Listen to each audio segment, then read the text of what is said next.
Hello and welcome back to over by over.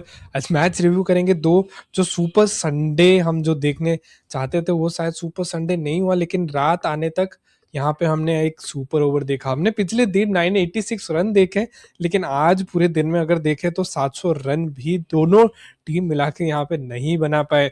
देखते हैं किस तरीके से इस मैचेस गए दोनों मैचेस। लेकिन एक जो थ्रिलर हम बोल सकते हैं कि शायद जो जैसा जो स्क्रिप्ट लिखते हैं उसमें एक आडिशन हुआ है, आज सुपर ओवर हुआ है। ये आईपीएल 2026 का पहला सुपर ओवर था। और हमने आज देखा कि जो 2014 में जो सीपीएल में सुपर ओवर हुआ था, Sunil Narine versus Nicholas Pooran, उसी टाइप का कुछ हुआ। आज पहली बॉल खेलने आगे थे निकोलस पुरन। बात करेंगे आगे की डिसीजन क्या सही था क्या गलत था, क्या सुनील नारायण के सामने फेस करना चाहिए था, क्योंकि निकोलस पुरन अगर देखा जाए आईपीएल में उनका रिकॉर्ड बहुत खराब है। सुपर ओवर में हर बार जीरो पे आउट हुए और पहली बॉल में 3 बार खेले सुपर ओवर में और तीनों बार जीरो पे आउट हुए और वो भी पहली बॉल पे। देखते हैं किस तरीके से अनफोल्डिंग हुआ है, आगे चलेंगे। थोड़ा वो थ्रिलर हो गया, मेरे मेरे हिसाब से वो होना नहीं चाहिए था। आराम से यहाँ पे चेस करना चाहिए था लखनऊ को, लेकिन लखनऊ पिछले मैच में 156 रन यहाँ पे चेस नहीं कर पाई थी और आज भी वो 156 एग्जैक्ट स्कोर को चेस नहीं कर पाती है। सुपर ओवर को जाता है लेकिन वहां पे हार मिलती है। पहले मैच में आ जाते हैं यहाँ पे चेपक में, घर में खेल रहे थे यहाँ पे चेन्नई सुपर किंग्स। ये जो फिक्सर था वो चेंज हुआ था, थोड़ा बहुत टाइमिंग में भी चेंज हुआ था और वेन्यू में भी चेंज हुआ था इलेक्शन के चक्कर में। लेकिन आज जो मैच हुआ यहाँ पे हम बोल सकते हैं बहुत बेहतरीन तरीके से स्टार्ट यहाँ पे चेन्नई को जो मिलना चाहिए था वो नहीं मिल रहा था। और पहले अगर हम पावर प्ले की भी बात करें, पावर प्ले में बहुत ज्यादा पीछे हो गए थे। ये एक चीज शायद कंसर्निंग भी है। दूसरे मैच में भी हम देखते हैं कि शायद यही बहुत ज्यादा कंसर्निंग हो जाता है और वहां पे एलएसजी भी हार जाती है। और सीएसके के साथ भी देखा जाए तो यहाँ पे कुछ रन भी नहीं बनाए थे और यहाँ पे 3 विकेट लगातार गिर गई थी। आज जो इम्पैक्ट प्लेयर भी लेके आया वो भी पहली बॉल पे आउट हो गए। देखते किस तरीके से यहाँ पे अनफोल्डिंग हुआ पूरी मैच। लेकिन सीएसके यहाँ पे बैटिंग करने आती है, टॉस जीत के यहाँ पे जरूर से बॉलिंग करते हैं गुजरात टाइटंस के कैप्टन शुभमन गिल। शायद ये बेहतरीन डिसीजन था क्योंकि ड्रायर कंडीशन में आप पहली बॉलिंग करके शायद अपोजिशन टीम को यहाँ पे प्रेशर देना भी चाहते थे और वही चीज हुआ। स्टार्टिंग से ही हम अगर देखा जाए राबाडा अपनी जान डाल रहे थे, 150 की रफ्तार से बॉलिंग कर रहे थे। हमने देखा है पहले कि एक ओवर वो पूरा 150 के ऊपर डालते और आज भी उन्होंने बहुत ज्यादा जान डाल दिया है।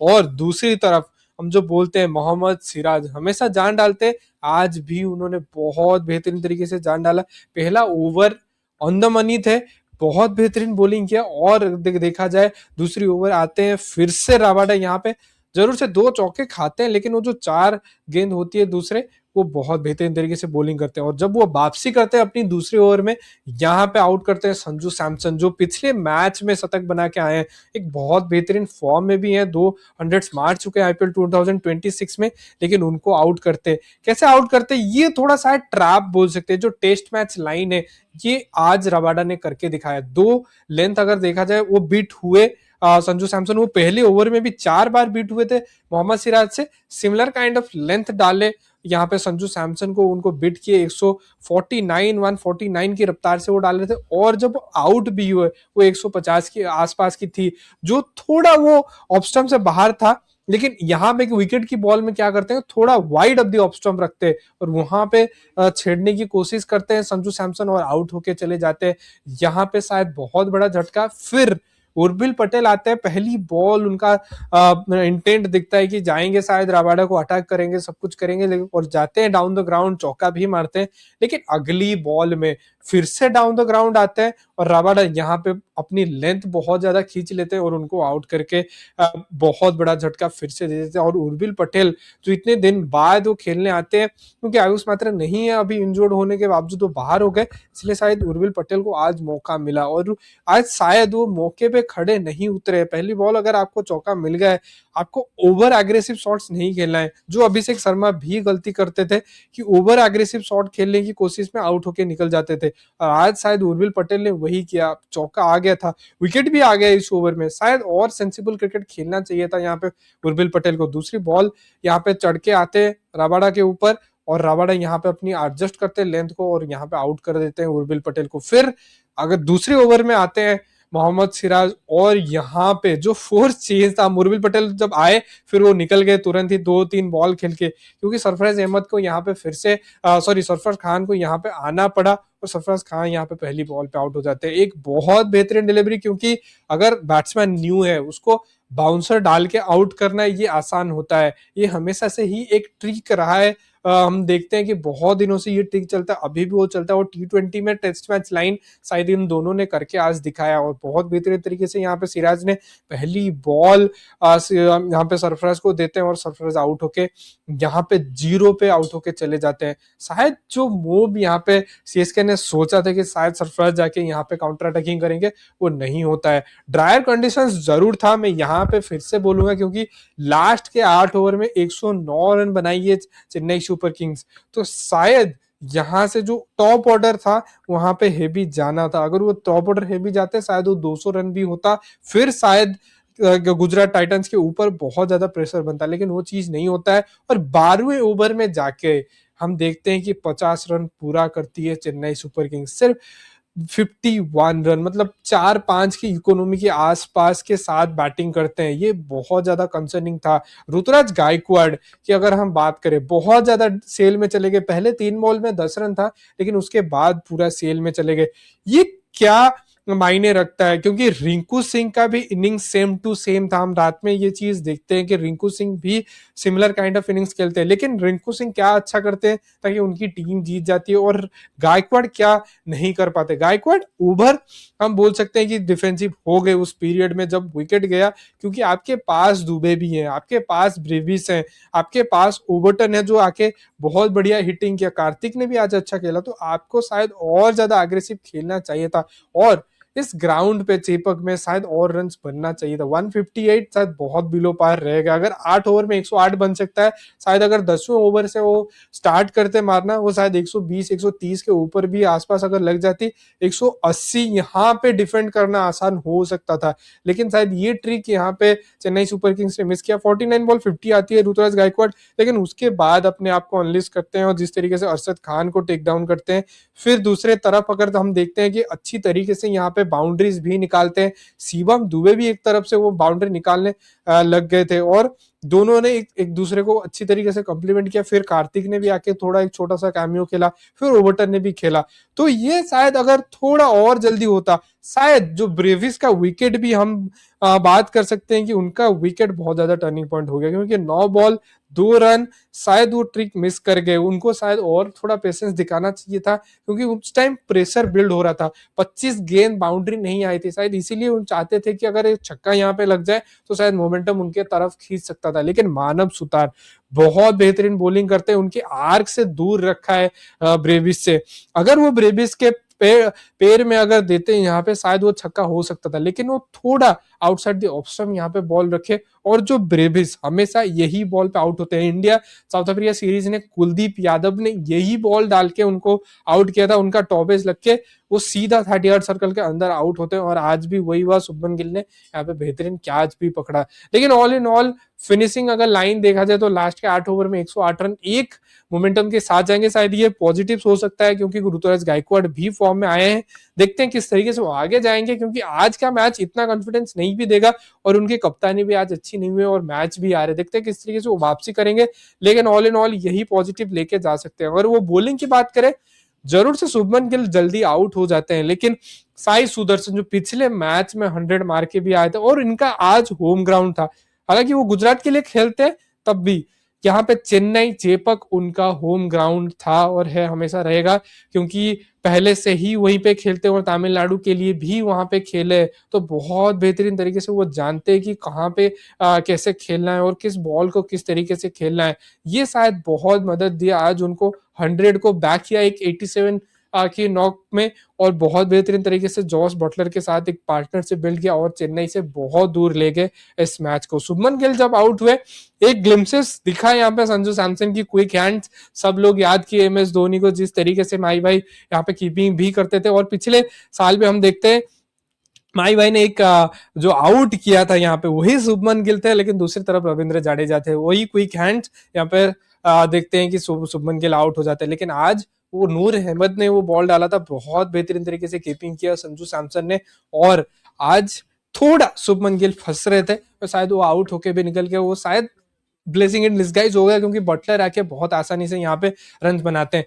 तो आज जो ऋतुराज जो बॉलिंग चेंज हुआ वो शायद थोड़ा लगा कि बहुत ज्यादा लैग कर रहे हैं अपनी बॉलिंग चेंजेस में। अगर वहां पे थोड़ा और प्रेशर डालते, साई सुदर्शन का विकेट अगर निकल जाता वहां पे, शायद और ज्यादा प्रेशर बन सकता था। लेकिन यहाँ पे बेहतरीन पार्टनरशिप, साई सुदर्शन 4 रन था सिर्फ, उस टाइम आउट हुए, उनके पापा के साथ भी हमने रिएक्शन देखा, लेकिन तब तक वो मैच खत्म हो चुका था। और all in all Gujarat Titans ने बहुत बेहतरीन यहाँ पे पहले बॉलिंग में ही बहुत ज्यादा उनको पीछे ढकेल दिया था और बैटिंग में बहुत बेहतरीन किया।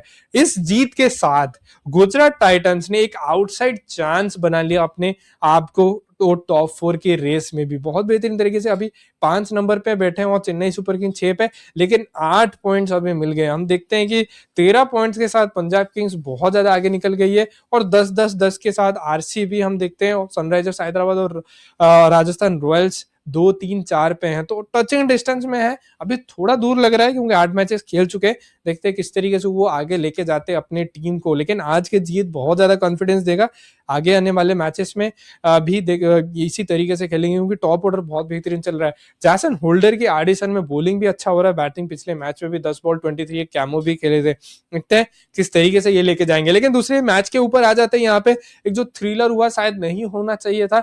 यहाँ पे 93 फॉर 7 थे केकेआर, उस टाइम शायद और ज्यादा प्रेशर बिल्ड करके यहाँ पे लखनऊ सुपर जायंट्स उनको ऑल आउट जल्दी से कर सकती थी और इस चेज को चेज भी कर सकती थी, क्योंकि पिछले मैच में देखा था 156 वो चेज नहीं कर पाए थे। आज शायद अगर 120 के अराउंड स्कोर हो जाता, शायद ये मैच जीत भी सकते थे, क्योंकि जिस तरीके से रिंकू सिंह अपने आप को बहुत बेहतरीन तरीके से अनलिस्ट किया। वो कैच ड्रॉप जरूर से हुआ था बर्गर से, लेकिन उसके बाद 50 मारे, आज के मैच में 80 बहुत बेहतरीन तरीके से 80 जो साई सुदर्शन ने पिछले मैच में मारा था, आज इस मैच में भी 80 मार के रिंकू सिंह ने बहुत बेहतरीन खेला है। रिंकू सिंह भी आज ऋतुराज गायकवाड़ की तरह ही खेल रहे थे। अगर देखा जाए पहले 40 बॉल्स कुछ रन ही नहीं बनाए थे, सिर्फ 44 बॉल्स 40 थे, उसके बाद अपने आप को टाइम दिया और वो शॉर्ट्स हिटिंग भी किए। पहले क्या हुआ कि मोहसिन खान के बारे में थोड़ा बात कर लेते हैं। मोहसिन खान बहुत बेहतरीन आज बॉलिंग की है।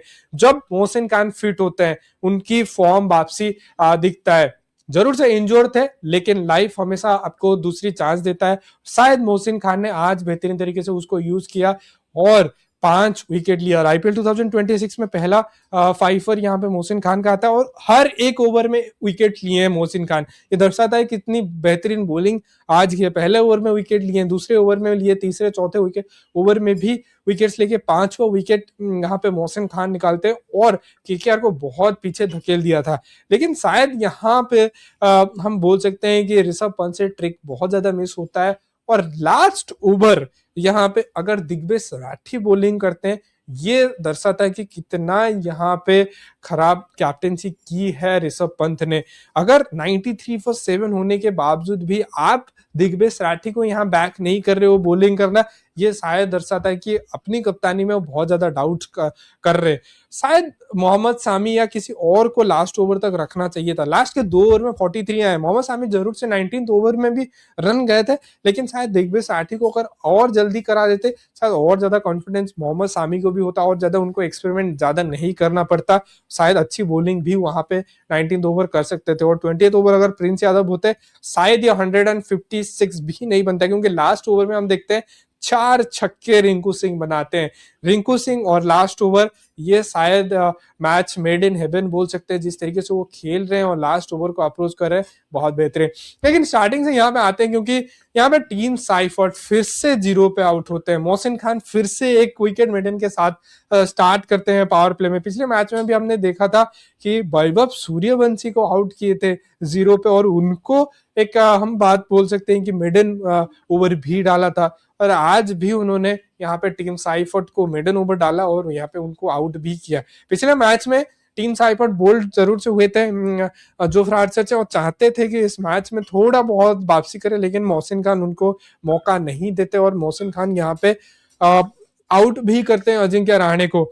शायद जो लगा कि अजिंक्य रहाणे जो टॉस के टाइम बोले थे कि no you want to bat first, शायद लगा कि जिस तरीके से वो 93 फॉर 7 थे, गलत डिसीजन था। शायद पता नहीं क्यों बोल रहे थे उस टाइम, लेकिन वो प्रूव करके दिखाया कि वो क्यों बैटिंग करना चाहते थे इस विकेट में, क्योंकि उनको पता था पिछले मैच में राजस्थान रॉयल्स इस ग्राउंड में बैटिंग करके 156 बनाती है और वहां पे वो डिफेंड भी कर पाती है उस स्कोर को।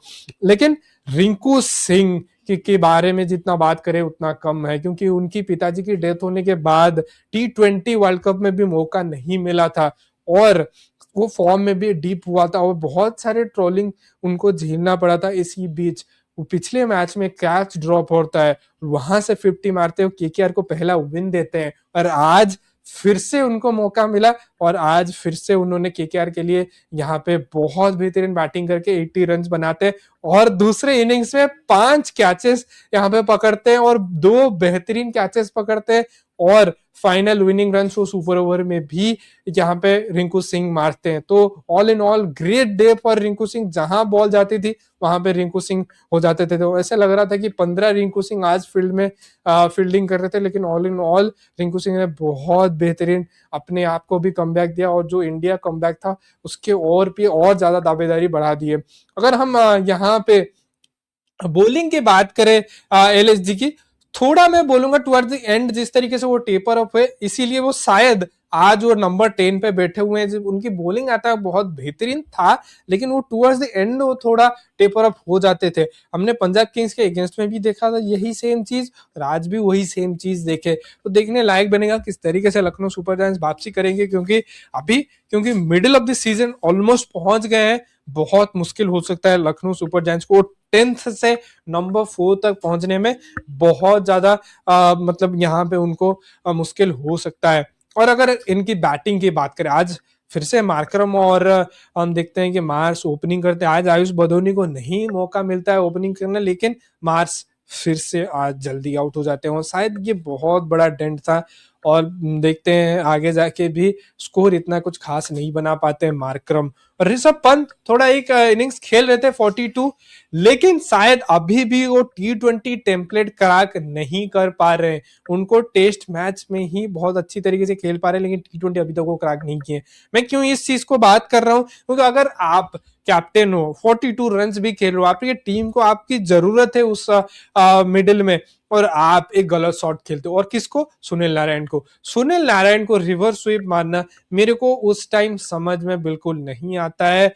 और वहां पे बेहतरीन तरीके से टीम साइफर्ट ने रिव्यू लिया और वहां पे आउट होके निकल जाते हैं ऋषभ पंत। ये ब्रेन फेड मोमेंट हमेशा उनके साथ होता रहता है। एक 42 पहले भी मारे थे, वहां पे भी ब्रेन फेड मोमेंट, पिछले मैच में भी कोई जरूरत नहीं थी वो शॉट को खेलने, 0 पे आउट होते हैं। आज 42 पे स्टार्ट मिला है, आपकी टीम को आपको जरूरत है और आप निकल जा रहे हो पहले से ही। ये आपको बहुत ज्यादा सीख शायद यहाँ पे रिंकू सिंह से आपको लेना था। रिंकू सिंह ने जिस तरीके से स्लो स्टार्ट किया था लेकिन वो फिनिश करके आए, ये शायद आज ऋषभ पंत नहीं कर पाए। अगर फिर आगे की बात करें, जो आयुष बदोनी ने अच्छा खेला था, आयुष बदोनी ने कैरी किया, टीम को आगे लेके गए, अच्छे शॉट्स खेले, लेकिन आयुष बदोनी भी क्योंकि रिक्वायर्ड रन रेट इतना बढ़ गया था वो भी आउट होकर निकल जाते हैं। और जो अनुकुल रॉय को टारगेट करना चाहिए था उस ओवर में, शायद मुकुल चौधरी ने सही किया था, लेकिन अनुकुल चौधरी ने यहाँ पे बहुत बेहतरीन तरीके से बॉलिंग करते हैं और मुकुल चौधरी भी आउट हो जाते हैं। और टुवर्ड्स द एंड देखा जाए तो लास्ट ओवर 17 रन चाहिए था, हिम्मत सिंह को इंपैक्ट प्लेयर के तौर पे लेके आते हैं।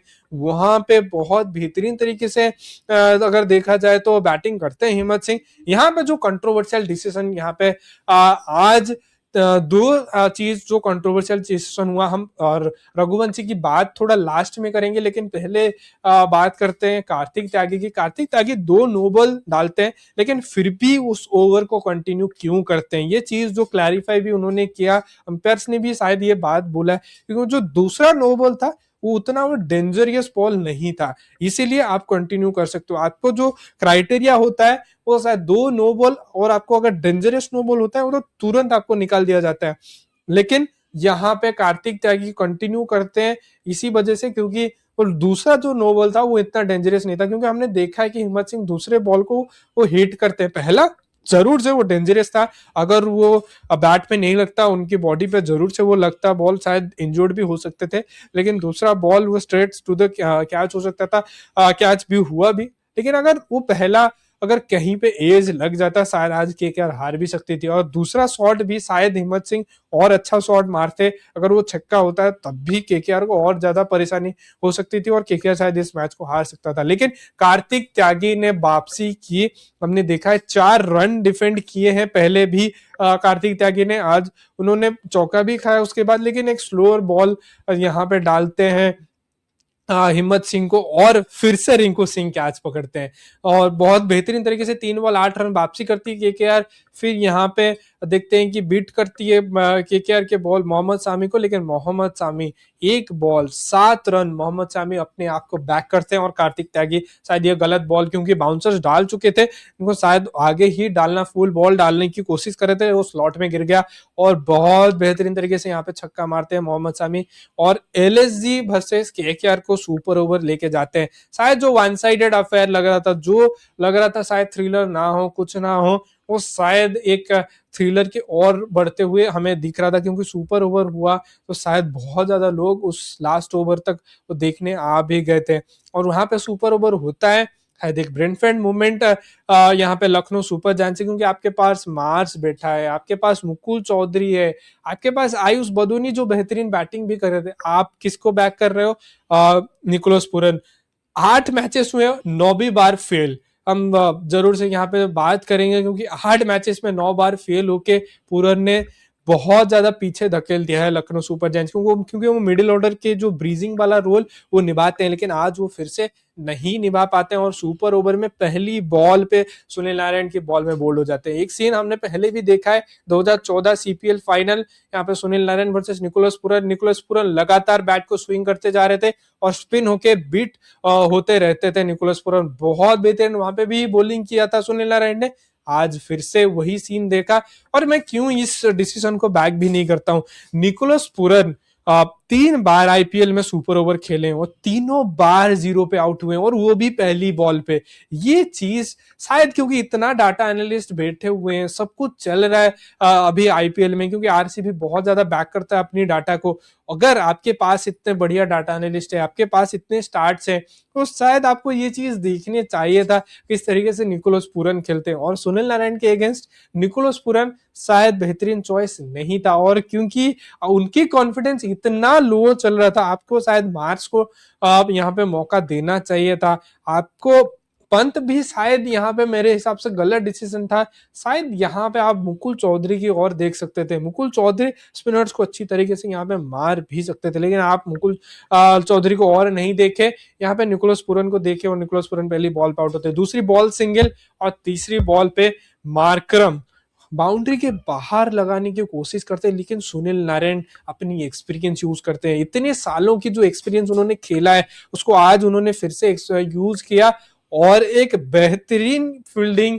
हम देखते हैं रोबमन पावेल से, बहुत शानदार यहाँ पे फील्डिंग। और शायद ये चीज यहाँ पे गड़बड़ी हो सकती है, जो छक्का हो सकता था अगर यहाँ पे रिंकू सिंह नहीं होते, अगर रिंकू सिंह वहां पे नहीं होते शायद यहाँ पे क्या छूट भी सकता था और रोबमैन पावेल उसकी जो बॉल को अंदर धकेलने की कोशिश में वो छक्का भी कर सकते थे, लेकिन रिंकू सिंह वहां पे मौजूद थे, इसीलिए यहाँ पे रोबमैन पावेल ने वो मतलब पहले ही उस कैच को बाउंड्री के अंदर फेंक दिया था और रिंकू सिंह ने एक बहुत बेहतरीन कैच भी ले लिया और सिर्फ 1 रन बनाती है। सबसे लोएस्ट टोटल इन आईपीएल 2000, अगर 26 की बात करें, वैसे भी अगर हिस्ट्री की अगर बात करें आईपीएल में, वो ये सबसे लोएस्ट सुपर ओवर स्कोर भी है। और जो सुपर ओवर में जो लोएस्ट चेज भी हुआ है वो 2 बॉल में था, और आज पहली बॉल में रिंकू सिंह आते हैं और रिंकू सिंह यहाँ पे पहली बॉल में चौका लगा के जो मैन ऑफ द मूवमेंट हम बोलते हैं, पूरा आज मैच को स्टील करते हैं और शायद आज Lucknow super giants versus Rinku Singh हो गया और रिंकू सिंह जीत गए। रिंकू सिंह की याद हमें और एक बार भी आएगा, क्योंकि एशिया कप फाइनल पाकिस्तान के अगेंस्ट 4 रन मार के, वो पहली बॉल वो खेल रहे थे वहां पे भी 4 रन मार के, जो गॉड्स प्लान उनने जो लिखा था पहले कि मैं विनिंग रन मारूंगा फाइनल में, वही करते हैं और आज भी विनिंग रन मारे और बहुत बेहतरीन तरीके से अपनी टीम को कैरी किए। एक जो कंट्रोवर्सी हुआ, जो बात हमने नहीं किया इस वीडियो में, वो था अंग्रेज रघुवंशी का। क्या हुआ इस दौरान? चौथे बैट्समैन बने जो यहाँ पे ऑब्स्ट्रक्टिंग द फील्ड में आउट हुए और रविंद्र जाडेजा के बाद वो दूसरे प्लेयर बने 2024 के बाद क्यों आज ऑब्स्ट्रक्टिंग द फील्ड आउट दिया गया? जो नेकेड आई में दिख रहा है वो शायद वो नॉट आउट ही है, बहुत सारे लोग इसको नॉट आउट बोलेंगे, लेकिन अंपायर ने क्यों आउट दिया इसको? जब हम रनिंग करते हैं, हम सीधा रनिंग करते हैं, हम टुवर्ड द बॉल कभी रन नहीं ले सकते हैं। टुवर्ड द बॉल अगर आप रन ले रहे हो उसको ऑब्स्ट्रक्टिंग द फील्ड बोला जाता है।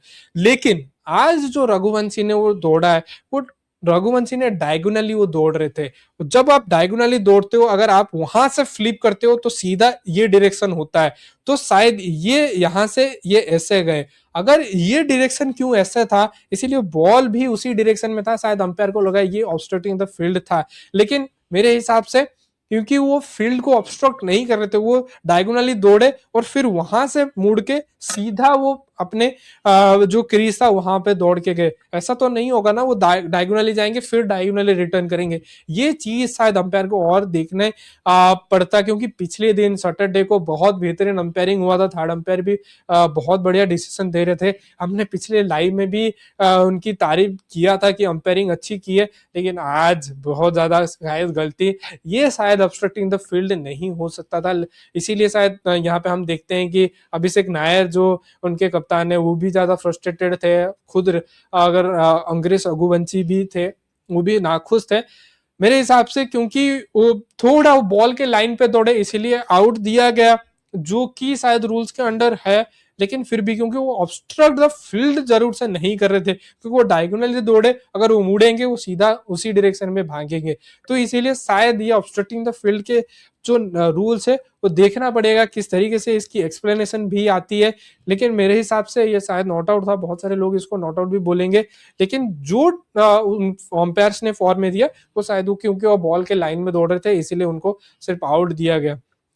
ऑल इन ऑल देखा जाए ये शायद केकेआर अपील भी कर सकता है, लेकिन केकेआर आज जीत के ये चीज भी भूल जाएंगे, लेकिन लोग शायद नहीं भूलेंगे। इसके ऊपर बहुत ज्यादा चर्चे होंगे, अंपायर्स और जो भी ब्रॉडकास्टर हैं वो शायद आके इसकी एक्सप्लेनेशन जरूर से देंगे। बहुत सारी चीजें होगा, क्योंकि नोबल के ऊपर भी तुरंत से हमें अपडेट भी आ गया था। और एक और जो बढ़िया चीज हुआ, लुंगी एंगिडी जो पिछले दिन इंजर्ड हुए थे वो जरूर से डिस्चार्ज भी हो गए। वो अपनी इंस्टाग्राम पे भी सभी फैंस को यहाँ पे थैंक यू भी बोला है, जिस तरीके से उनको बहुत ज्यादा प्रेयर्स भी दे रहे थे, उनको गेट वेल सून भी बोल रहे थे, इसलिए बहुत ज्यादा थैंक यू भी किया है। बहुत बढ़िया है। लेकिन शायद मिचेल स्टार्क वापसी करेंगे उनके जगह, अभी भी रिकवरी फेज में है, वो फुल फिट नहीं हुए। देखते हैं किस तरीके से वो वापसी करेंगे। भाई आज भी नहीं खेलते हैं, फिटनेस टेस्ट जरूर से पास किए थे। जो पहला जो रिएक्शन बहुत सारे लोगों ने दिया कि शायद वो चाहते अब जो विनिंग कॉम्बिनेशन है चेन्नई सुपर किंग, आज हालांकि हार गए, लेकिन जो कॉम्बिनेशन है उनको छेड़ना नहीं चाहते थे महेंद्र सिंह धोनी। लेकिन स्टीफन फ्लेमिंग जो उनके कोच हैं, इतने सालों के से 2009 से उनका कोच है, उन्होंने बोला है, बहुत बेहतरीन दोस्त भी हैं महेंद्र सिंह धोनी के, और उन्होंने बोला कि जो कैफ इंजुरी है वो बहुत ज्यादा कंसर्निंग है, और अगर उनको रसिन कर देते, एक मैच उनको पहले खिला देते, शायद वो एक मैच भी नहीं खेल पाते, उसी मैच में वो पूरी रूल्ड आउट हो जाते और शायद उनकी क्रिकेटिंग कैरियर के ऊपर भी सवाल उठ सकता था। इसीलिए वो थोड़ा रसिन नहीं करना चाहते हैं, थोड़ा उनको देखना भी चाहते हैं कि कितने जल्दी वो रिकवर करेंगे। लेकिन शायद चेन्नई सुपर किंग्स को उनकी जरूरत अभी है, अगर वो रिटर्न करते हैं शायद चेन्नई सुपर किंग्स के जो अंदर जो कॉन्फिडेंस थोड़ा लो चल रहा है वो शायद वो लेके आएंगे, क्योंकि सिर्फ 3 जीत के साथ अभी छठी नंबर पे है on the verge of elimination, क्योंकि बहुत सारे मैचेस दूसरी टीम ना बहुत बढ़िया खेल रहे हैं, दूसरे टीमों के साथ खेलना अभी मुश्किल हो सकता है, क्योंकि आज मौका था गुजरात को हरा के आप थोड़ा अपने आप को स्टेबल लेते और बहुत बेहतरीन तरीके से कम बैक कर सकते थे, वो नहीं होता है। और ऑल इन ऑल अगर देखा जाए आज उतना मजा नहीं आया, पिछले दिन भी मजा नहीं आया था क्योंकि बहुत सारे रन पड़े थे। आज बहुत ज्यादा स्लो स्कोरिंग था, ड्राई और विकेट्स थे, और टीमें इतनी अच्छी नहीं कर रही है, कोई एक एक्स्ट्रा ऑर्डिनरी परफॉर्मेंस नहीं हो रहा है। ऋतुराज गायकवाड़ की अगर इनिंग्स देखी भी इतना कुछ एक्स्ट्रा ऑर्डिनरी नहीं था। साई सुदर्शन ने अच्छा जरूर से खेला है, लेकिन कोई चैलेंज उनको नहीं किया था, तो इसीलिए उस अब ठीक है उनके लिए अच्छा है कि क्योंकि वो नंबर 3 पोजीशन इंडिया के लिए भी देख रहे हैं, उनके लिए अच्छा है। लेकिन एज आईपीएल फैन शायद हमारे लिए ये थोड़ा देखने लायक बनेगा किस तरीके से आगे आईपीएल होता है। लेकिन रिंकू सिंह के लिए शायद सब खुश होंगे, और रिंकू सिंह जिस तरीके से खेले, वो जो थ्रिलर भी बना टुवर्ड्स द एंड, थोड़ा तो मजा आया। लेकिन सुपर ओवर में निकोलस पूरन मार्करम को भेज के एलएसजी ने फिर से जो मूड था उसको शायद आईपीएल फैंस का यहाँ पे खराब जरूर से करते हैं। लेकिन ऑल इन ऑल देखा जाए जो सुपर संडे था, सैटरडे था, उसको संडे ने मैच नहीं कर पाया। देखते हैं मंडे को किस तरीके से आगे आईपीएल चलती है। फेज 2 स्टार्ट होने वाला, जो शायद ऑलमोस्ट आधा हो गया आईपीएल, राउंड 2 और चलने वाला है। आज जो Lucknow super giants versus KKR हमने देखा, पिछले दिन भी हमने एसआरएच वर्सेस राजस्थान रॉयल्स देखा था। आगे बहुत सारे मैचेस होंगे, आगे एल क्लासिको भी होगा, फिर से मुंबई इंडियंस वर्सेस सीएसके की मैच आगे होगा। देखते हैं किस तरीके से आईपीएल चलेगा और क्या आगे बहुत सारे मैचेस अच्छे होंगे और क्या वो नेल बाइटर्स होंगे पहले सीजन के तरह। पिछले सीजन भी इतना कुछ नहीं हुआ था और इस सीजन भी लग रहा है कि शायद नहीं होगा, क्योंकि टॉप 4 दिख रहा है सबको, बॉटम 3 दिख रहा है, थोड़ा वो मिडिल ऑफ द टेबल जो रहे वो शायद वो टॉप 4 तक आ सकते हैं। वरना अभी तक वो आईपीएल इतना जो आईपीएल आईपीएल ही हम नहीं बोल सकते हैं। आपसे मिलते हैं अगले वीडियो में और आपके साथ मिलेंगे फिर से थर्सडे को लाइव में और सैटरडे संडे फिर से लाइव करेंगे। आज हमें लगा कि शायद हम लाइव जा सकते थे पिछले रात, लेकिन मैच इतना इंटरेस्टिंग नहीं हुआ और बहुत ज्यादा चीजें कुछ हुआ नहीं बात करने लायक, इसलिए मैंने सिर्फ वीडियो बना दिया। और आपसे मिलते हैं अगले मैच के रिव्यू के साथ। Till then, thank you so much.